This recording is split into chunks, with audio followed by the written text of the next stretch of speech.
Yo, Elliot!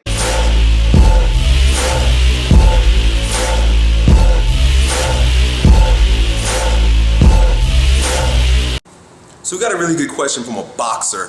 He's moving from the light heavyweight category into the heavyweight category, and he needs to gain a little bit of size and strength, but also he needs to be able to maintain or even enhance his ability to produce a lot of power, punching speed and power. So he's hitting somewhat of a plateau, he's bumping up against a wall here where he wants to improve his size, his strength, but he also needs to maintain and exceed his past or his previous athletic performance. So one of the things that we've got to understand as athletes, especially athletes that need a lot of power, that need their nervous system to be firing and popping off and just like a freaking live wire. Either if it's your ability to knock someone out quickly at the right time, or if you're a D-back and you've got to be able to read the receiver as he's coming up and be able to make the right moves at the right time to get the ball. All these things that require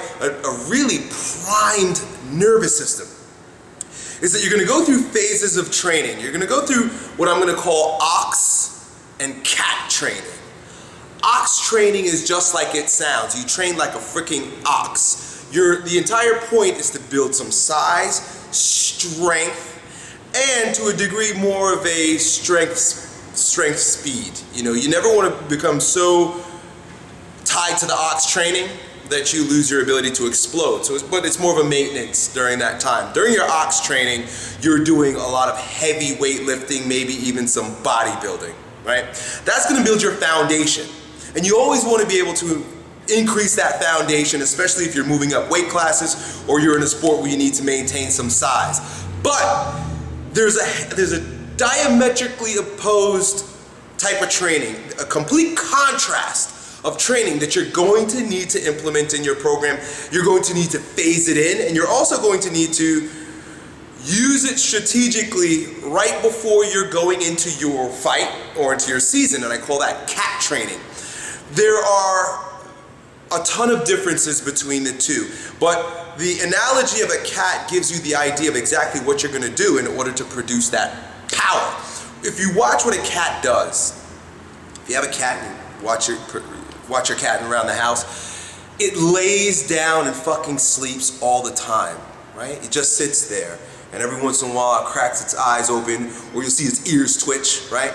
He's resting, but his fucking nervous system is still firing. If you notice, like if you make the slightest sound around a sleeping cat, his fucking ears, it pops, right? He doesn't even open his fucking eye, it just pops.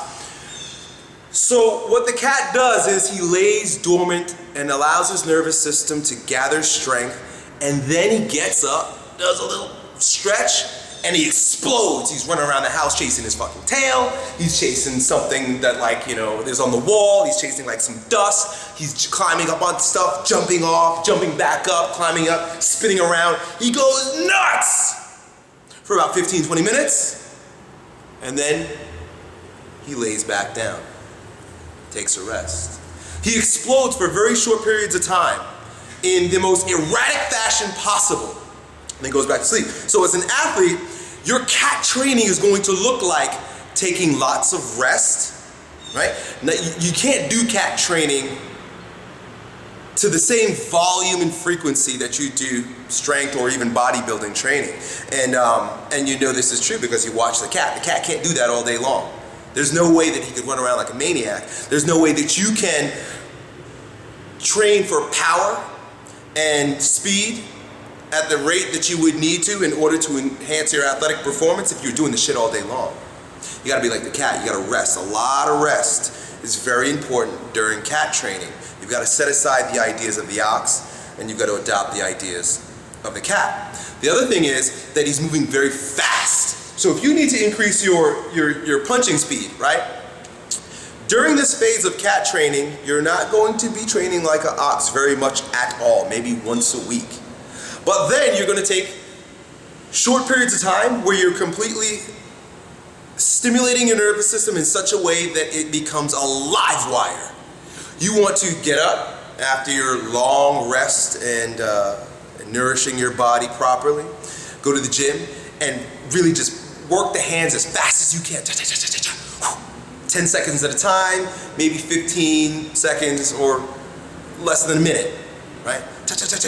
Rest. Right? Now, I'm not a boxing coach, right? I'm a strength and conditioning coach. I understand how the body works.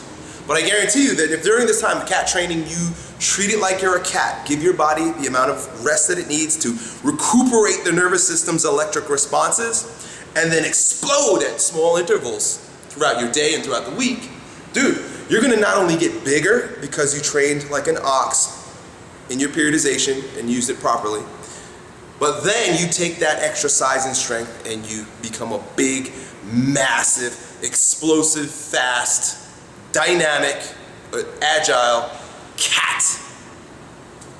Good luck. Yo, Elliot,